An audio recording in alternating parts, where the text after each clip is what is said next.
हे friends, तो welcome to my channel. तो आज के मेरे इस वीडियो में हम लोग इस बार में बात करेंगे कि हम लोगों का 2026 में स्टॉक मार्केट का क्या कंडीशन हो सकता है और हम लोगों का जो इंडिया का स्टॉक मार्केट है, जैसे सेंसेक्स और निफ्टी, उनमें ग्रोथ होगा या स्ट्रेसफुल सिचुएशन बन सकता है रिजल्ट में। तो वहीं देख लेंगे हम लोग।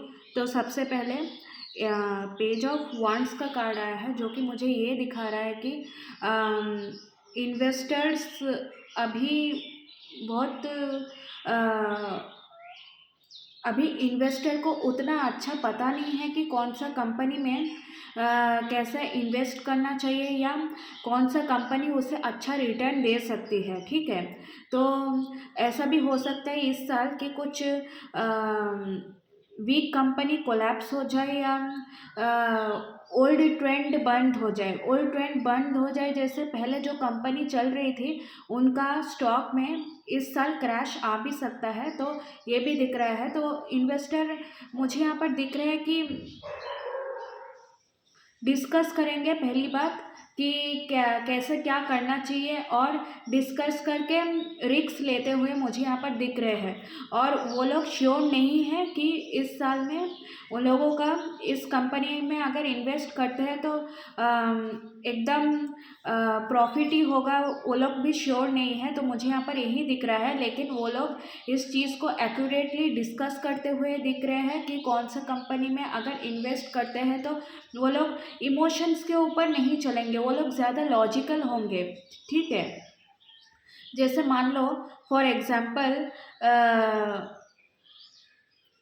एक कोई इन्वेस्टर का एक कंपनी के साथ अच्छा रिलेशन है, लेकिन उस कंपनी में उसका अच्छा रिटर्न नहीं आ रहा है, तो वो वहाँ पर फर्दर इन्वेस्ट नहीं करेंगे। वो लॉजिकली थिंक करेंगे कि क्या मुझे ये कंपनी में इन्वेस्ट करना चाहिए या नहीं, और उसके बाद लॉजिकली थिंक करके अगर उनको लगता है कि इन्वेस्ट करने से प्रॉफिट होगा तो वो डेफिनेटली उस कंपनी पर इन्वेस्ट करने वाले हैं। वो लोग लॉजिकली पहले थिंक करेंगे, और लॉजिकली प्रैक्टिकली अगर उन लोगों को प्रॉफिट देखने को मिलता है तो तभी वो लोग इन्वेस्ट करेंगे। तो मुझे यहाँ पर ये भी दिख रहा है। तो मुझे यहाँ पर डेट का कार्ड आया है, जो कि कुछ ट्रांसफॉर्मेशन भी दिख रहा है। जैसे कि स्टॉक मार्केट में मान लो न्यू पॉलिसीज आ गई, या स्टॉक मार्केट में जो कंपनी अच्छा परफॉर्म कर रही थी, मतलब स्टॉक मार्केट में जो कंपनी अच्छा परफॉर्म कर रही थी इतने आगे वाला साल में, तो इस साल में उन लोगों का अच्छा प्रॉफिट होगा। अ, जैसे मान लो कि आगे से कुछ साल में कुछ कंपनी में बहुत ही अच्छा प्रॉफिट कमा रहे थे कुछ कंपनी, लेकिन इस साल उन लोगों का प्रॉफिट में क्रैश हो सकता है। और आगे वाला साल में या आगे में पहले कुछ साल में जो कंपनी लो परफॉर्म कर रही थी वो लोग का अच्छा रिजल्ट आ सकता है। तो मुझे यहाँ पर ये भी दिख रहा है, ट्रांसफॉर्मेशन का कार्ड आया है, तो मतलब पॉलिसीज़ भी कुछ चेंज हो सकती है, या तो के इन्वेस्टर भी न्यू स्ट्रैटेजीज अप्लाई कर सकते हैं और न्यू चीज क्रिटिकली सोचते हुए उस चीज़ पर इन्वेस्ट कर सकते हैं। तो मुझे यहाँ पर यही दिख रहा है। और जो लोग यहाँ पर लॉन्ग टर्म में इन्वेस्ट करेंगे, तो मुझे यहाँ पर दिख रहा है कि उन लोगों के लिए एक अच्छा प्रॉफिट बनने का चांस है। लेकिन जो लोग यहाँ पर शॉर्ट टर्म के लिए इन्वेस्ट करेंगे, तो मुझे यहाँ पर एक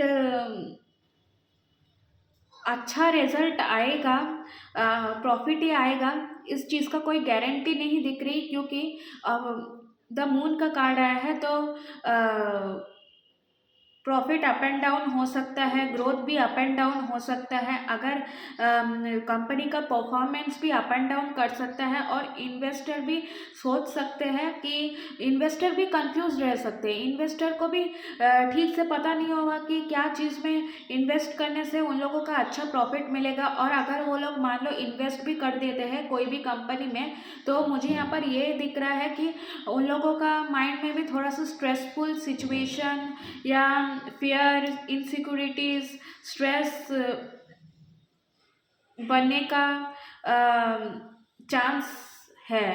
तो इन्वेस्टर भी मुझे यहाँ पर स्ट्रेस में ही दिख रहे हैं, लेकिन इन्वेस्टर प्रैक्टिकली सोच के ही इन्वेस्ट करेंगे। और इन्वेस्टर ऐसे इन्वेस्ट करेंगे कि चलो इस कंपनी में इन्वेस्ट कर देते हैं, जो होगा बाद में देखा जाएगा, पहले प्रैक्टिकली थिंक करके लॉजिकली थिंक करके इस कंपनी पे इन्वेस्ट कर देते हैं। तो मुझे यहाँ पर इन्वेस्टर का एटीट्यूड ऐसे दिख रहा है। और कंपनी में स्टॉक मार्केट में अप एंड डाउन का कंडीशन हो सकता है, बहुत कुछ देर तक तो अप एंड डाउन चलेगा और अप एंड डाउन ही होते रहेगा, थिंग्स स्टक रहेगी अप एंड डाउन में। और मुझे यहाँ पर 2026 में ओवरऑल मुझे यहाँ पर ये दिख रहा है कि स्टॉक मार्केट में जो लोग इन्वेस्ट कर रहे हैं तो इन्वेस्टर के माइंड में थोड़ा सा स्ट्रेस, फियर, इनसिक्योरिटीज़,